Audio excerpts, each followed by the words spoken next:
on this Sunday night, defending the RCMP in Nova Scotia. The feds deploy more Mounties to the lobster dispute. We want to ensure that they have the resources to be effective. But is it too late for a fishing community that's so split? The president versus the governor. The president is at it again. How the election fight in Michigan is playing out. Plus, why the 2020 election matters. Our Mike Armstrong is in Pennsylvania. And the camp out for a cause. It's very cold. A 10-year-old boy's tribute to a friend. Global National with Robin Gill. Good evening and thank you for joining us. We begin tonight with the heated fight over lobster fishing in Nova Scotia. Tensions are so high between Indigenous and commercial fishers that there have been violent confrontations and dangerous incidents considered criminal. More Mounties have arrived to try and take down the pressure of this complicated conflict. Abigail Bimman has our top story. A strong show of support for Mi'kmaq fishers, more than 1,000 people in this Halifax square. Our nation is in danger. The racism is thriving throughout Mi'kmaq. When you have to wake up every morning and worry about your family, you will understand. While on the coast, more RCMP are on the ground to help in the conflict between Indigenous and non-Indigenous fishers. Ottawa approved the request after the massive suspicious fire at this lobster pound. The Sabanakati First Nations chief says he's seen more officers, but it's not enough. Our main concern is the water. We have people out there that are exercising their right, and that's being infringed upon, and there's no one there to ensure their safety. Just watch it. No update on charges in the lobster pound fire, but RCMP have now charged one man in the case of a separate car fire Tuesday. Chief Mike Sack was glad to hear it, but says there have been all kinds of criminal acts and threats. Someone needs to be held accountable for what's going on, and right now nobody is. Police and the federal government have been criticized for being slow to act, with tensions simmering long before this week. There's been vandalism, arson, violence, and assaults that have taken place, and that's completely unacceptable. There's a very complicated issue being resolved there. Looking at what's in an interview on the West Block, the public safety minister defended the RCMP. The officers down there know that they have a very difficult job to do, and they're doing what is necessary, but we want to ensure that they have the resources to be effective. Abigail Bimman, Global News, Ottawa. To the hostility on the U.S. campaign trail. Donald Trump rallied in Michigan last night, where he renewed his attack on Governor Gretchen Whitmer. The Democrat has been a frequent target over her state's COVID-19 restrictions. Earlier this month, there was a foiled plot to kidnap the governor. So Trump encouraging calls to lock Whitmer up are concerning. As Jennifer Johnson reports, the Trump campaign says the president was just having fun. Lock them all up. A familiar battle cry at a Trump rally in battleground Michigan, but this time the target was Governor Gretchen Whitmer, not 2016 opponent Hillary Clinton. U.S. President Donald Trump still stoking fury against Whitmer 10 days after the FBI arrested 13 people, including members of a militia group, in a plot to allegedly kidnap and possibly kill her. I guess they said she was threatened, right? She was threatened. And she blamed me. The president has mocked Whitmer for months over partially closing her state to prevent the spread of COVID-19. The governor says the president is inciting domestic terrorism. It is wrong. It's got to end. It is dangerous, not just for me and my family, but for public servants everywhere who are doing their jobs and trying to protect their fellow Americans. Trump's senior campaign advisor and daughter-in-law is defending his rhetoric. He was having fun at a Trump rally. Of course, he wasn't encouraging people to threaten this woman. That's ridiculous. Whitmer's policy to stop COVID-19 have the state so divided she has banned the right to openly carry guns at polling places on Election Day. You got to get your governor to open up your state, okay? New cases of COVID-19 in Michigan are rising by over 2,000 a day. Almost every other U.S. state is also showing rapid increases in cases and hospitalizations. On the campaign trail, Democratic presidential candidate Joe Biden won't let voters forget who's responsible for the pandemic.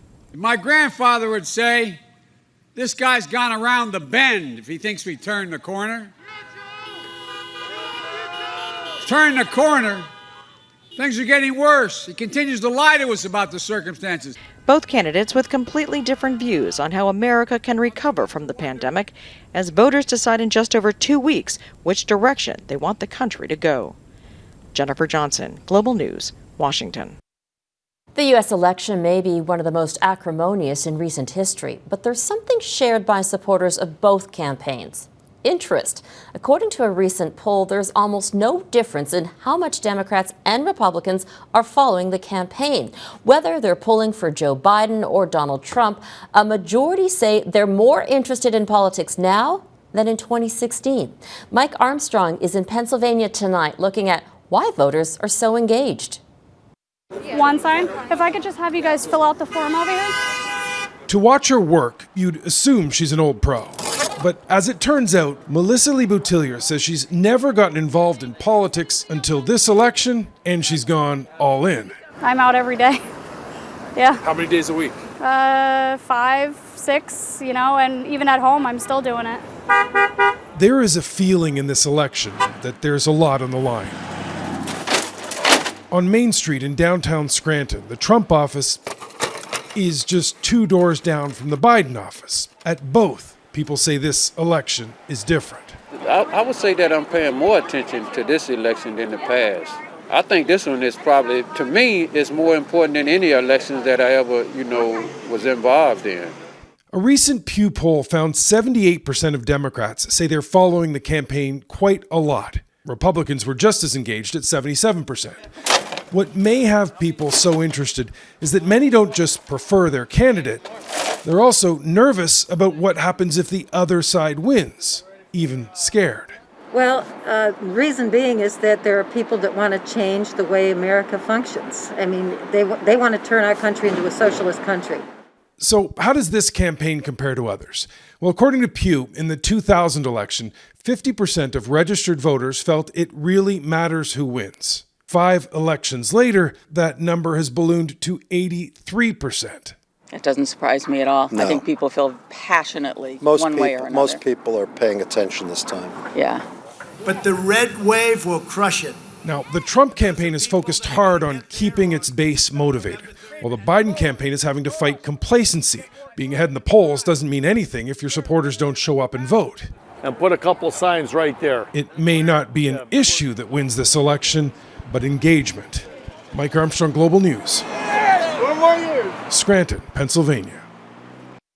To the COVID-19 pandemic in Canada, 2 major Toronto hospitals have now declared outbreaks. St. Joseph's Health Centre and Toronto Western Hospital say several units in their facilities are affected.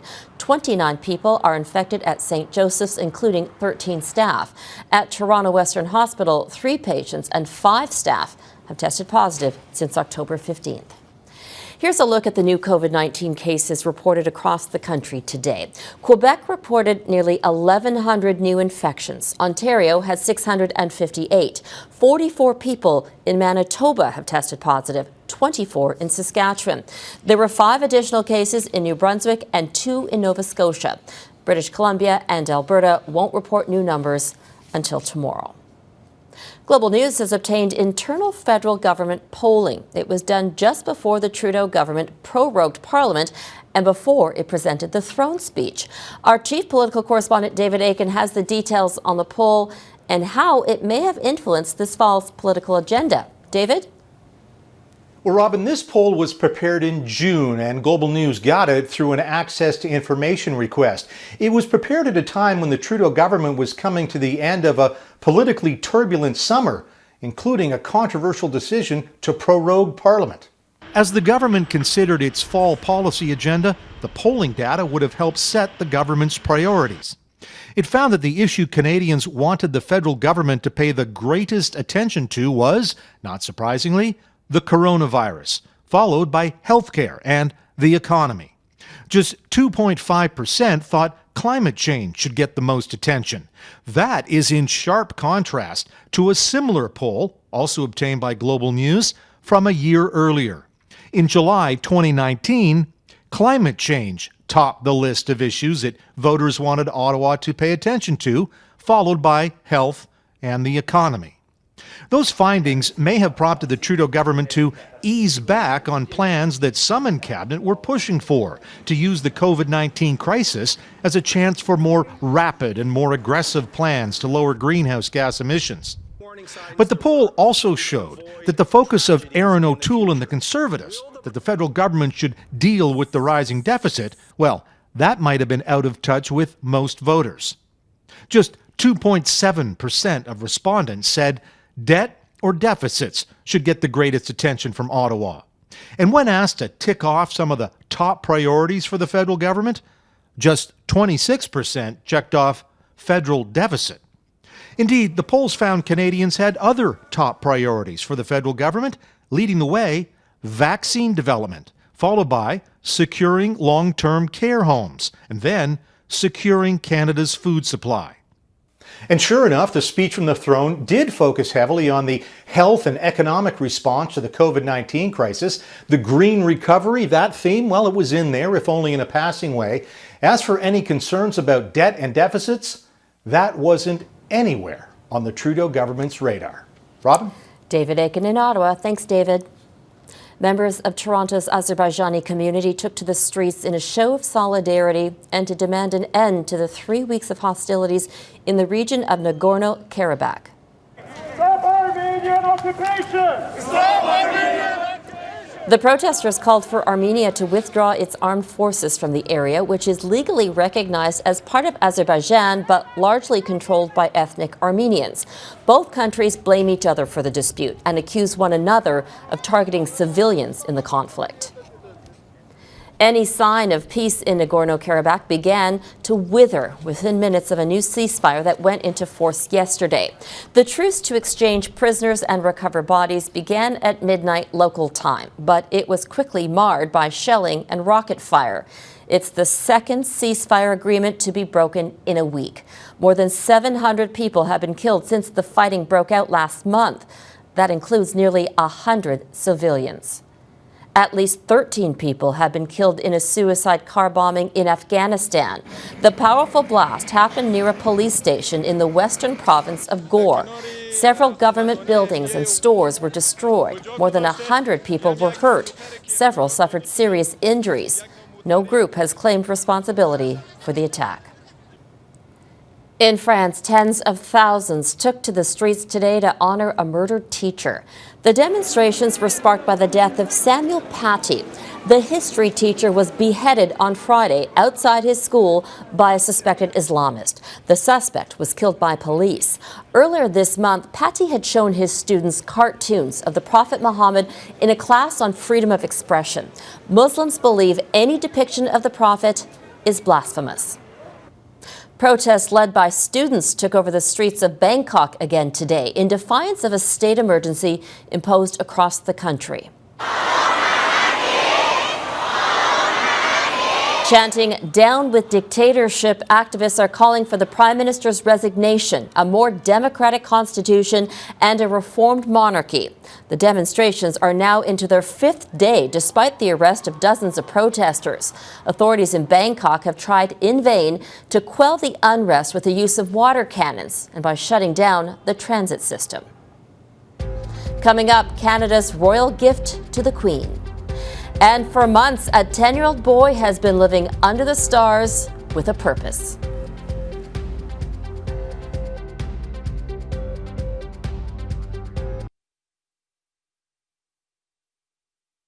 Canada honored its ties to Queen Elizabeth today with a new official portrait. The Canadian government commissioned royal photographer Chris Jackson for the image. It was taken last year at Windsor Castle. In it, the Queen is wearing a white dress adorned with her Canadian insignia, the Sovereign Order of Canada, given to her in 1970 by then Governor General Roland Michener, and Canada's Order of Military Merit. The portrait will be displayed in schools, government buildings, and Canadian embassies.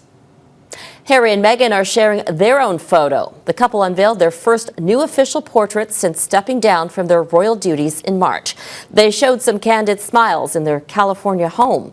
The Duke and Duchess of Sussex have been promoting their appearance for the Time 100 Talks series.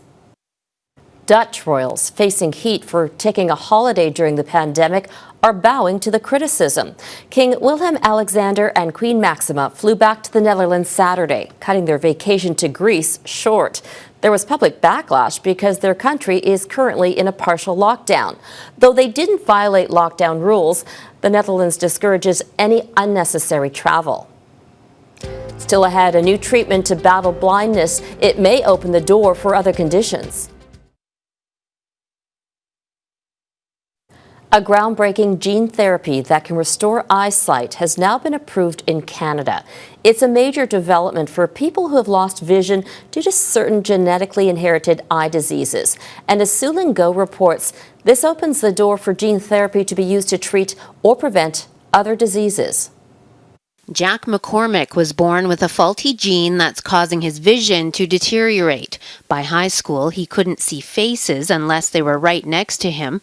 A few years ago, he heard about a promising treatment in the works. I remember thinking, wow, like imagine if this could help me one day. And it turns out it can. And that's really exciting for me. Health Canada has approved Luxturna, a gene therapy that can restore sight for people with retinitis pigmentosa or Leber congenital amaurosis if their mutation is in a certain gene. The treatment is a surgical delivery of a genetically modified virus that carries a normal copy of the gene into the eye. Dr. Ian MacDonald says in the ophthalmology world, this is the equivalent of walking on the moon. The copy of the normal gene replaces the defective one and starts making the protein the eyes need. Before treatment, this patient struggles to walk through a maze in dim lighting. And 1 year after treatment, the same test is a breeze. Wow. They could easily navigate, step over obstacles. We're seeing such amazing results, people being able to get their night vision back, being able to navigate again, having their independence. It's just truly an amazing moment. Donors to Fighting Blindness Canada funded some of the early research that led to Luxturna. Now they're hoping the provinces will do their part by covering it for patients. The one-time treatment is expected to cost over $1 million, but the charity says that investment will save healthcare costs in the long run. So in the room right now, I can see the cabinet that's behind me, but I wouldn't be able to necessarily see, say, the handles on it. Jack hopes to at least save what little vision he has left. The belief was there was nothing that could be done about it, but that's changing every day for so many people, and it's giving a lot of people hope for the future. Sulin Go, Global News, Edmonton. Up next, in a tent for 7 months and counting, all for a cause.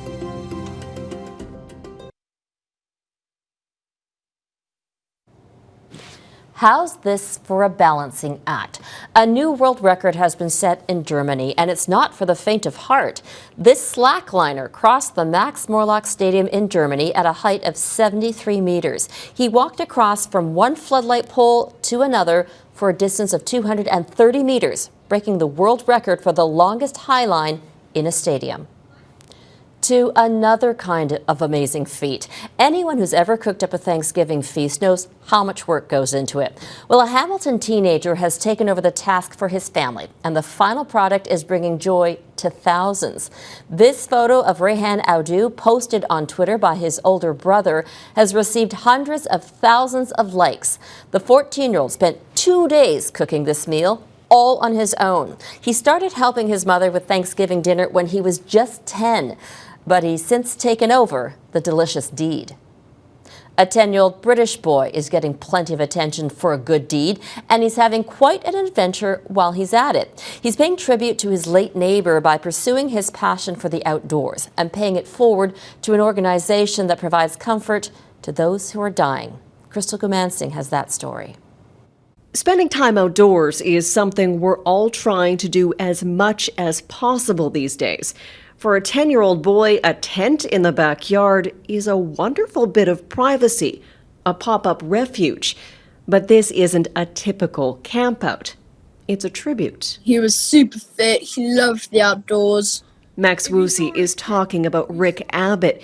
He used to live next door. He and Max were buddies. He'd be doing active things like going to the gym or going on the water sports like kayaking and paddleboarding, or we'd be camping. Abbott passed away, but how he lived stirred something in his young neighbor.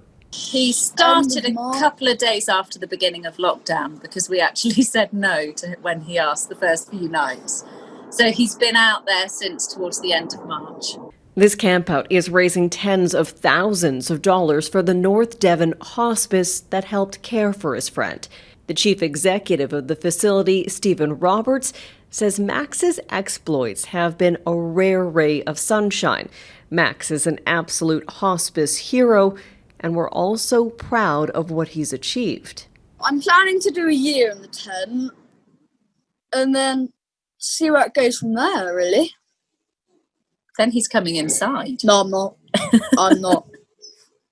Okay, so no end date has been set just yet, but his mum, Rachel, is proud. It started out just kind of raising money and raising awareness that actually these charities are still there and they're working harder than ever. But their funding has been cut, so it's just sort of everybody needs to support their local communities. As you can see, it's very cold and very windy. Max is just a few feet from a warm, comfortable bed in a room with sturdy walls. But here, inside his tent, he's helping to make life more comfortable for others while fulfilling a promise to his friend. He is having an adventure. Crystal Gamansing, Global News, London.